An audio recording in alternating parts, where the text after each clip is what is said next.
ô bên thì sổ bạc búa thì tôi này đã sổ bạc thì apelตัวเลี้ยง ปุ๋ยกับ kaldo นี่ เลี้ยง ปุ๋ยเห็นทิ้ง ปุ๋ยบ่เร็วไปตีดูกันเลยกันทิ้งตีดูตั้งขี้หัวแล้วบ่กันสวยยังมันจะใบขันไปมันล็อกแบบซึ่งดูบ่กัน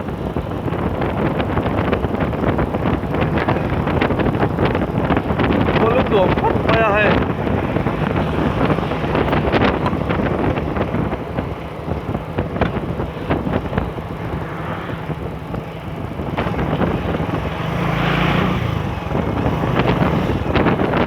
สามละมาเล็กเครดเวลมีนาลูดเวลแต่กันนั้นวิดีโอกันเสียงเนี่ยเซ็กบอกละมา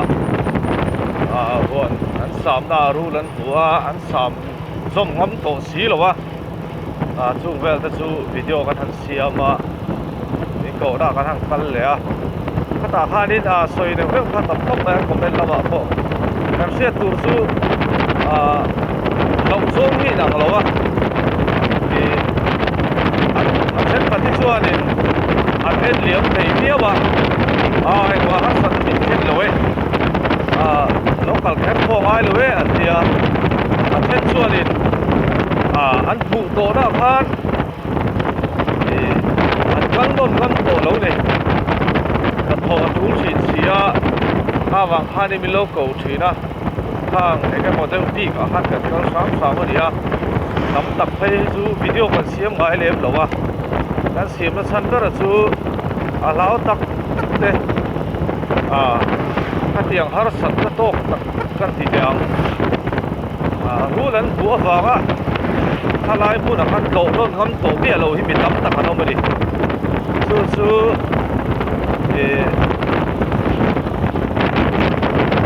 ถ้าหาร์สัตว์โตกแค่นะโคตรจ้างเสียเทนานทำหมดกันถูกกันเดียอีกกันคุยก็ถูกกันเดียสู้กันเสียเทียวเจ้าน้ำที่รำรวมเสียบและตัวส่วนนึงกันนี่คุยต้นเตะกันนี่กันคุยต้นกันนี่เสียเทียบต้นกันนี่มองไอ้ต้นที่ถูกตัดเส้นตัดดีอินเสียตีนั่นที่เราทะเลเสียละกันนี่รู้สึกแค่ที่เสียบทางนี้ละที่ข้ากันดูแบบนี้วิดีโอกันเสียบชิ้นละชั้นตัวนี้ละรู้บางฮาร์สัตว์โตเนี่ยพวกกันมันเองแค่เราตัวเราพวกกันกัลชีนั่นเองสุดท้ายจู่กันเรื่องมันจะมีเสียสักละถ้าหมดต้นตัวกันเดียอีกเท่าไหร่ต้นตัวกันเดียคือสมัยมานี่ชั่วกันฟ้ากันโตชั่วกันเทน่าโซน่ะชั่วกันจู่จุลันตีตายละกันโซรำหลวมสุดกันเสียไม่โดนเลยสายหลังเพลงกันนะสิคุยกันแค่ว่าเท่าไรส่วนที่คุยกันเป็นล็อกได้เป็นนัดสิคุยภาษา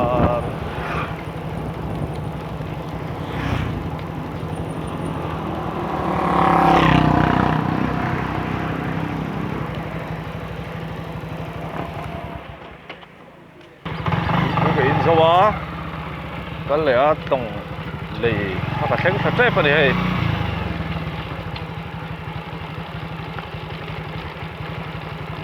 ตัวลุงครบมา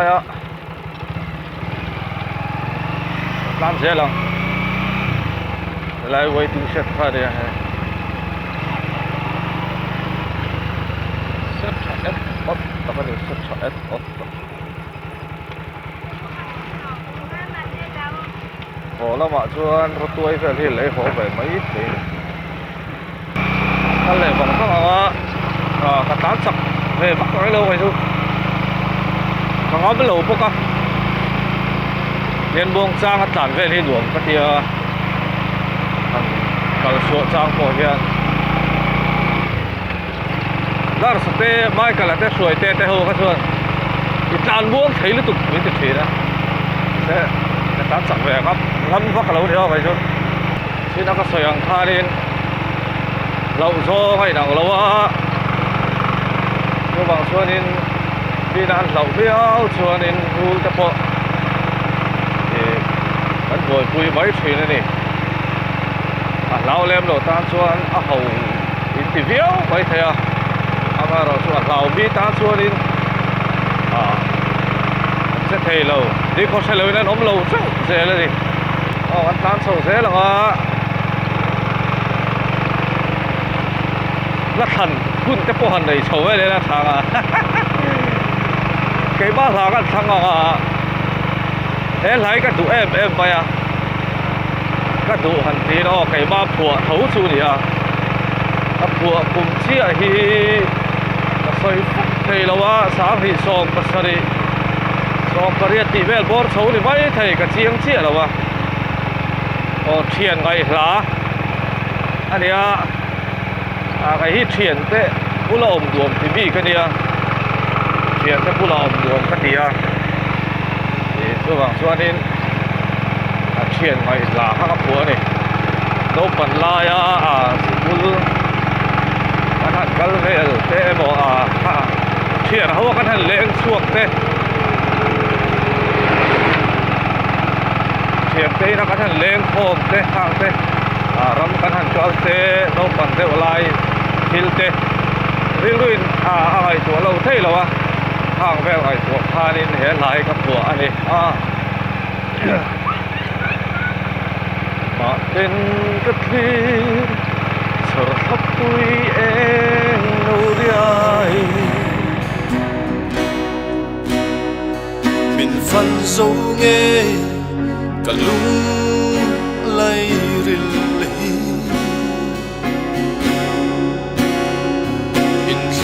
về em cất lir bang thầy lâu cả tonin lung lên nghe mày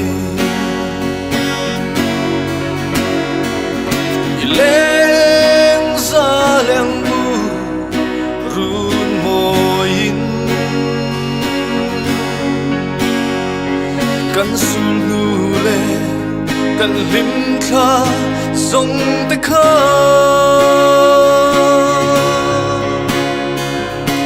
in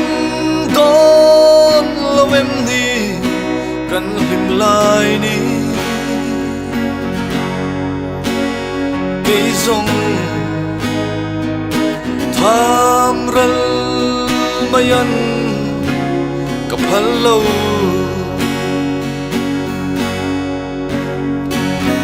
chuan relin len rua lung du song ne tlang tin le ruam tin wa tin kan chuana kan lim thin nge ka do kir chang hia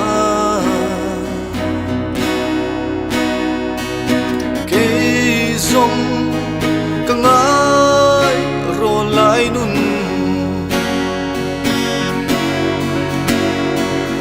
lên ra lên bu run moin kan sul hule kan lim kha sông te kha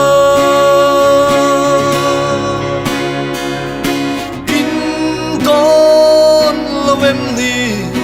kan lim lai ni cây sông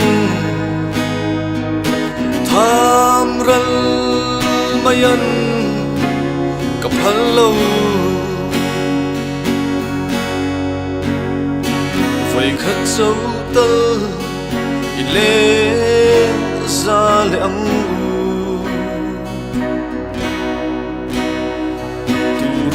na nghe khơi lắm lúa nghe căn dọn lệ khơi bún bộ đi xe căn lim chuyên kha cây cả lung lên nghe mày lên ra leng bu run moin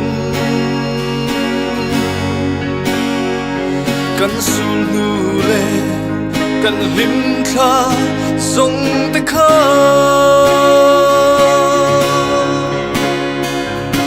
in don lovem ni kan lim lai ni cây rong tham ral mayan kapalo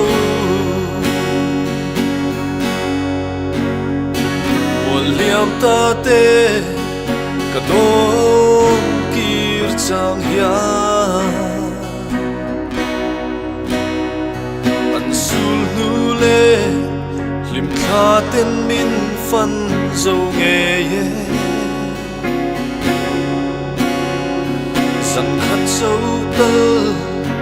run lung chang le se lim dài i vor le ang u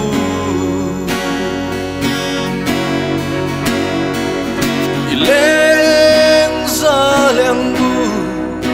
run moin kan sul nu le kan lim kha song te kha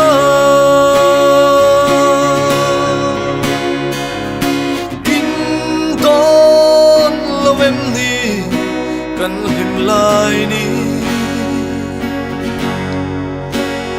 cây rong tham ral mayan kapalo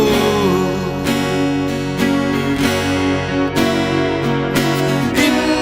don lo em ni kan lim lai ni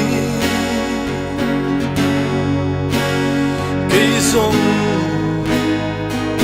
tham ral mayan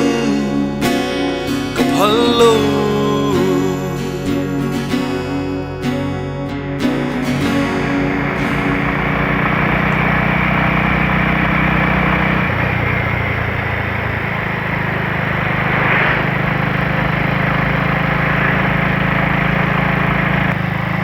lem quýกันรูดตัว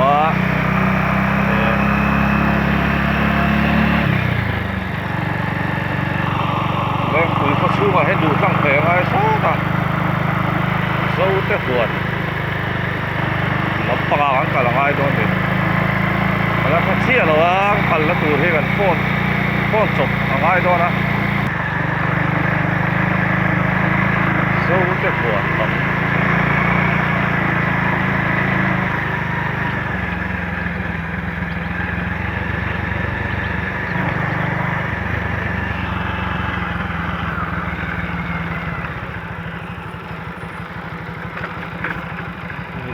是吧？差不多。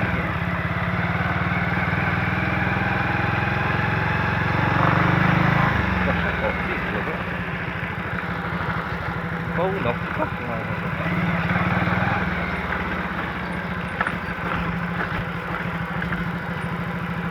？tapi helai zau te huan kal na ko ma di em. Khoi lai à. Lai ve la ma pe tur ti. Jing la ma. La mai kan du tang main rota char han ti.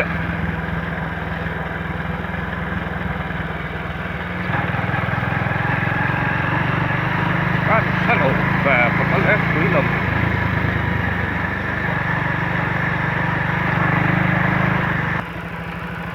các cần la trong hiện đi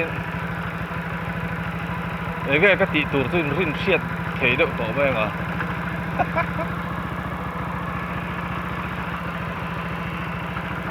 bóng bộ bà tròn các này dâu tê huồn foresters dâu tê huồn lâu anh cứ ลาชอ swimming pool แล้วก็มันรวมเต้าไม่มาซออ่ะปิกนิกเถอะนี่ใช่ก็ปิกนิกน้องthì phải chơi cái tỷ tuổi cái tỷ cho họทิ้งปุ๋ยก็อิ่มlúc rồiก็ขอแหละห้าร้อยนี่ก็กระถิ่นสติเบิดข้าวกันสวยตัวส่งคนเราเตะก็สุดละนี่มาเราจูเฮลายบอร์เฟลแต่มาเราเดี๋ยวเรียกอะไรกันชัวเละไม่ยังคนลายก็สุดละน่าฮานินถ่าอันดูหรอวะอัน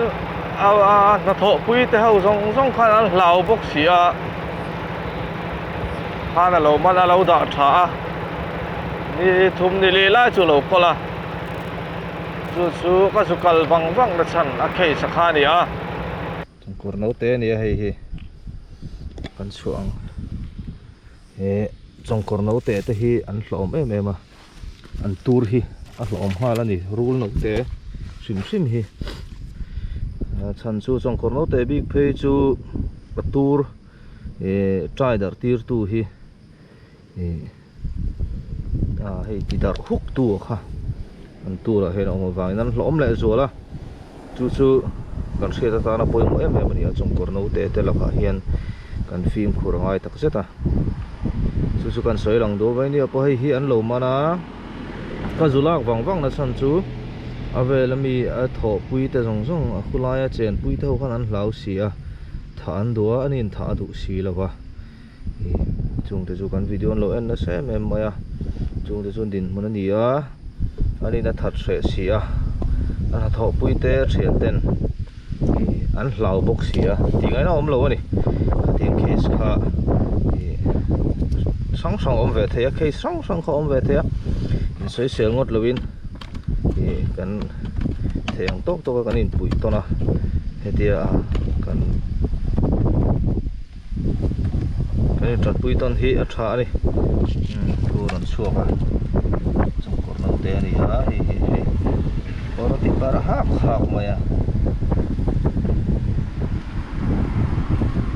อันตัวที่หลอมพาเลยแม่มันนี่มารถสู้รูลงานข้ากันสวยที่นั่งอินรูลงานสู้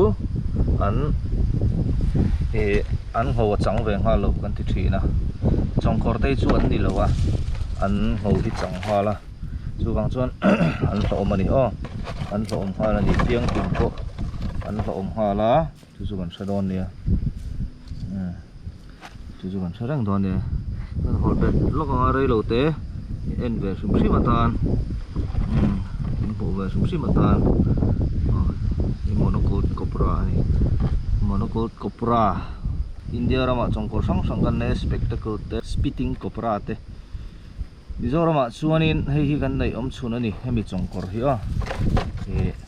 กันสปิติ้งกบรากันในเวลานี่โซนตามเช่นกันคัลซอนกันคัลโบตีรังคัลโบรัสเซนแล้วทันเวลเขาจะกันติดต่อเราไหมวะนี่ถ้าเราทันกันแล้วติดแหล่ตอนนี้จนเขาโจวังบ้างว่าไว้นะกันวิดีโอเตะกันที่สวยอมเสียเตะกันสวยตุ่มแต่กันสวยเฟียต้องเราไหมเถอะอมเสียมีเสียเทียมสักทุกตะกินมินไงข้าสักเลี้ยวละกันดุเลี้ยวมาแล้วจะกังเงินหมดดุเจ้าวะในต้องกันสวยเสียแล้วกันจังหูเสียแล้วในนี้พอในต้องกันสวยเสียแล้วฮาร์สัตนะต้องแต่ตานในต้องกันสวยเสียแล้วอินทสุนเราตัวนี้รูลฟังฮาร์สัตนะกันโตกันในส่วนอินทสุนเบี้ยเราวินมิโลโฟนะมิโลเบตรีนะ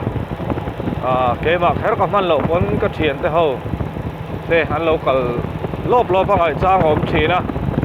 ข้างพวกฮานินที่เราใช้เทียมมากเฮ้ยตบโชว์เซลให้กันดูทุกสามนี่เกมาดีหิมนะเซลดูพักกันดูจู่กันไงป่วยหมอเบอร์ปอนี่ก็เดียวฮีไงข้าก็สมไปไทยที่เราใช้เทียมต้นเนี่ย